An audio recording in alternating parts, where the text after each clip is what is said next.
சாமளாபுரத்தில் மனித உரிமை காப்பாளர் கூட்டமைப்பு சார்பில் சமூக ஆர்வலரை கொலை செய்த வழக்கை சிபிசிஐடி விசாரணைக்கு உத்தரவிடக் கோரியும் சாமளாபுரம் பேரூராட்சி மன்ற தலைவர் விநாயகா பழனிசாமியை பதவி நீக்கம் செய்ய கோரியும் ஆர்ப்பாட்டம் நடைபெற்றது. சாமளாபுரத்தில் சமூக ஆர்வலரை கார் ஏற்றி கொலை செய்த வழக்கை சிபிசிஐடி விசாரணைக்கு மாற்றக் கோரியும் சாமளாபுரம் பேரூராட்சி மன்ற தலைவரை பதவி நீக்கம் செய்ய கோரியும் மனித உரிமை காப்பாளர் கூட்டமைப்பு சார்பில் ஆர்ப்பாட்டம் நடைபெற்றது. இந்த ஆர்ப்பாட்டத்திற்கு தமிழக நொய்யல் விவசாயிகள் பாதுகாப்பு சங்கத்தின் தலைமை ஒருங்கிணைப்பாளர் திருஞான சம்பந்தன் தலைமை தாங்கினார். விடுதலை சிறுத்தைகள் கட்சியின் விவசாயிகள் சங்க மாநில துணை செயலாளர் வேலுரோன் சிவகுமார், நாம் தமிழர் கட்சியின் மாநில ஒருங்கிணைப்பாளர் ரத்தின மனோகர் ஆகியோர் முன்னிலை வகித்தனர். மேலும் இந்த ஆர்ப்பாட்டத்தில் மனித உரிமை காப்பாளர் கூட்டமைப்பு மாநில ஒருங்கிணைப்பாளர் ஆசீர்வாதம், மனித உரிமை காப்பாளர் கூட்டமைப்பு தேசிய செயலாளர் வழக்கறிஞர் ஹென்றி திபேன், தமிழக சுற்றுச்சூழல் பாதுகாப்பு இயக்கத்தைச் சேர்ந்த முகிலன் உள்பட பலர் கலந்து கொண்டனர். சமூக ஆர்வலர் பழனிசாமியை கார் ஏற்றி கொலை செய்த விநாயகா பழனிசாமியை பதவி நீக்கம் செய்ய கோரியும் காவல்துறையை கண்டித்தும் கோஷங்கள் எழுப்பினர்.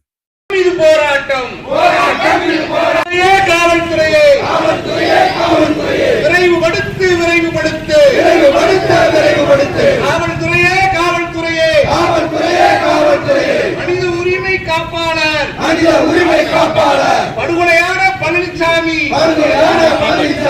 கொலை வழக்கை தாக்கல் செய் 90 நாட்களுக்குள் தாக்கல் செய். காவல்துறையே கொலை வழக்கு விசாரணையை 90 நாட்களுக்குள் தாக்கல் செய். மாசம் சம்பளத்தை வாங்கிட்டு வேலை செய்றீங்க, நாங்க சம்பளம் வாங்காம வேலை செய்யறோம், அவ்வளவுதான். அதாவது ஜனநாயக நாடு, இது ஒரு ஜனநாயக நாடு. ஜனநாயக நாட்டுல யாரு வேணாலும் யாரு கேள்வி கேட்கலாம், யாரு விமர்சனத்திற்கு அப்பாற்பட்டவங்க கிடையாது. அமைச்சரா இருந்தாலும் சரி, ஐஏஎஸ் இருந்தாலும் சரி, முதலமைச்சர் பிரதமர் யாராக இருந்தாலும் கருத்தை சொல்லுவதற்கும் கருத்தை மறுப்பதற்கும் உரிமை உண்டு. ஆனா இங்க தமிழ்நாட்டில் சமீப காலமா என்ன இருக்குது, பிடிஷன் கொடுக்கறா போட்டு தள்ளு, மணல் கொள்ளை தடுக்கிறா லாரி விட்டு ஏத்து, இல்ல விதிமீறிய கட்டிடங்கள் கட்டிக்கிறாங்க அதுக்கு பிடிஷன் கொடுக்கறா கூலிப்படை வச்சு கொண்டு தள்ளு.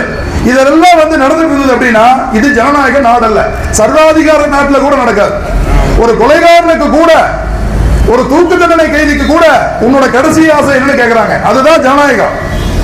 ஆகையால் இந்த மாதிரி நடக்கக்கூடிய சமூக செயற்பாட்டாளர்கள் மீதான தாக்குதல் தமிழகத்தில் தொடர்ந்து அதிகரித்து வருவது வேதனைக்குரியது. இதுக்கெல்லாம் என்ன காரணம்னா, டேய் நீங்களே எதுக்கடா வெளியே வர்றீங்க, கம்முனு உள்ளே இருந்து எங்களுக்கு சொல்லப்படுகிற மெசேஜ். ஆனா நாங்க அதை பார்த்துக்குவோம். ஒரு பழனிசாமி கூட 1000 பழனிசாமி வருவாங்க, ஒரு செயற்பாட்டாளர் கூட 1000 செயற்பாட்டாளர் வருவாங்க. யாரும் இங்கு பயந்து அடங்கி ஒடுங்கி போறதுக்கு யாரும் இங்க பயந்தவங்க கிடையாது. எல்லாருக்கும் அவங்களுக்கு ஒரு பலம் இருக்கு.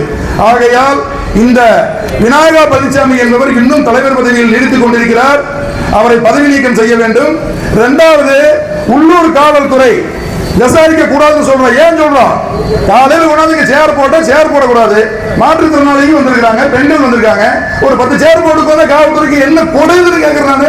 உடனே சேர் போடாதீங்க, மனித உரிமை காப்பாளர் பெயர் யூஸ் பண்ணாதீங்க, தெற்கு போகாதீங்க, வடக்கு போகாதீங்க, நேர் நிலுங்க, குமியாதீங்க. இது என்ன ஜனநாயக நாடா? ஏன் இவ்வளவு பேசுறீங்க? நீங்க இங்க மங்களம் ஜூரிஸ்டிக்ஷன் நடக்கிற சட்டவிரோத செயல் கூட அடிக்கிட்டு வந்தானே, ஆனா சப்ஜெக்ட் இதெல்லாம் அதுக்கு ஒரு நாளைக்கு மீட்டிங் போட்டு பேசுறோம்.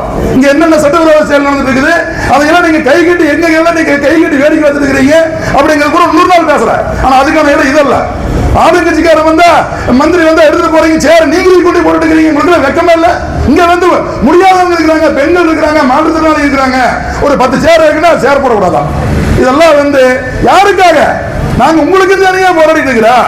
உங்களுக்கு ஏதாவது ஒரு பிரச்சனையால் நாங்க தான் நிற்போம், நீங்க நிக்க முடியாது. அரசு ஒரு பிரச்சனையால் நாங்க தான் நிக்கிறோம். லாக்அப்ல ஒருத்தர் செத்து போயிட்டா நாங்க தான் போய் நிக்கிறோம். உங்களுக்கு உங்க மேல அதிகாரத்து சுப்ரீம் நடந்தால் அதுக்கு நாங்க தான் போய் நிக்கிறோம். ஆகையால் இந்த நாடு ஜனநாயக நாடு. ஜனநாயக நாட்டில் அனைவருக்கும் அனைத்து உரிமையும் உண்டு. ஆகையினால் இந்த மாதிரி நாங்க யாருக்காக ஒருத்தர் இறந்து போயிட்டாரு, அவங்க குடும்பம் பாதிக்கப்பட்டிருக்காங்க, நீதி வேணும், ஒரு ஆர்ப்பாட்டம் பண்றோம், ஒரு 2 மணி நேரம் பேசி கலந்துட்டு போயிட போறோம். அதுக்குள்ள இந்த கண்டிஷன் எல்லாம் போட்டு எங்களை மேலும் டென்ஷனாக்க வேண்டாம் என்று கூறிக்கொண்டு இந்த வழக்கை சிபிசிஐடி விசாரித்தால் தான் சரியாக இருக்கும். உள்ளூர் காவல்துறை மீது எங்களுக்கு நம்பிக்கை இல்லை. ஆகையால் அந்த வழக்கை மாற்ற வேண்டும், மாற்றும் வரை நாங்கள் தொடர்ந்து போராடுவோம் என்று கூறுகின்ற வாய்ப்பளித்த அனைவருக்கும் நன்றி கூறி விடைபெறுகிறேன். நன்றி.